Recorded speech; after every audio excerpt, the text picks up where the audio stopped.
All right, let's get this show on the road now. Kenya's plan to buy back part of the $2 billion Eurobond has once again triggered negative sentiments from the international rating agency Moody's. Now, in its latest assessment, made in response to queries by an international media outlet, Moody's termed Kenya's plan as akin to default, a factor that has negatively impacted on the performance of the bond. But what options does Kenya have? Will it default or find alternative ways to pay back the bond? Let's have a look at that story. President William Ruto's plan to buy back half of the country's 284 billion euro bond before the end of the year now appears to have sent the wrong message to investors, making them wary of Kenya's ability to meet its debt obligation just months after international rating company Moody's downgraded the country's risk from B2 to B3 marking, setting Kenya at high risk of default. It is this move that now appears to have set Kenya back, with the yields on the Kenyan bond soaring 0.46%. While responding to queries from international media house Bloomberg, Moody's Vice President and Senior Credit Officer David Rogovich says, and I quote, "We deem a distress exchange occurs when there are economic losses to creditors and when the transaction has the effect of allowing the issuer to avoid a likely eventual default." An assertion that local experts have dismissed. I think it's really a plea to the think tanks to consider other options of how to pay back the Eurobond next year. You still have a whole year. There's still time. Time is on our side. There's still time, but that notion that you could buy it back seems to have been punctured really by at least one of the agencies here.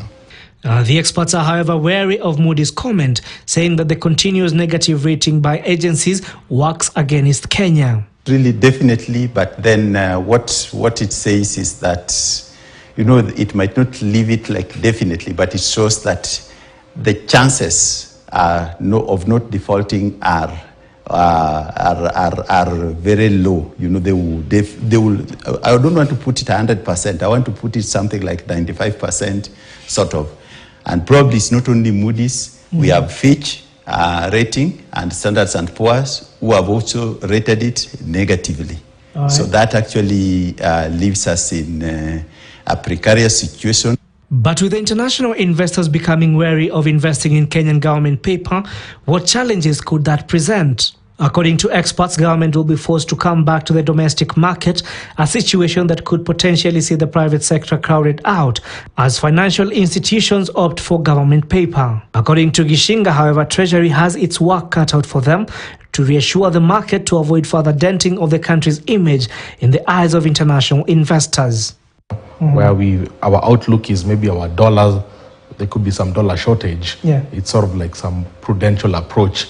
But I don't think, Jimmy, this whole thing should generate as much concern as it is. If you look at our reserves at the central bank, we have about $7 billion worth of reserves. So even in the worst case scenario, and you'd like to imagine that there'll be more dollars coming from the diaspora, from our exports.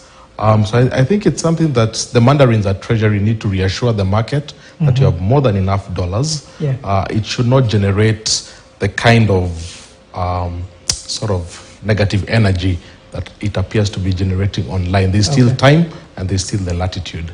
In its response to Bloomberg, Moody's, however, noted that its current assessment is not final, stating that, and I quote, "We need to see the details and the terms of the buyback before we can assess whether it constitutes a distress exchange and therefore a default under Moody's definition." But the question that now begs are, will Kenya proceed to buy back the bond? What terms will it offer for the buyback? Or will Kenya opt for alternative ways of paying the $2 billion Eurobond that is due in June 2024? All right, moving on. And of course, those are some of the questions that we hope will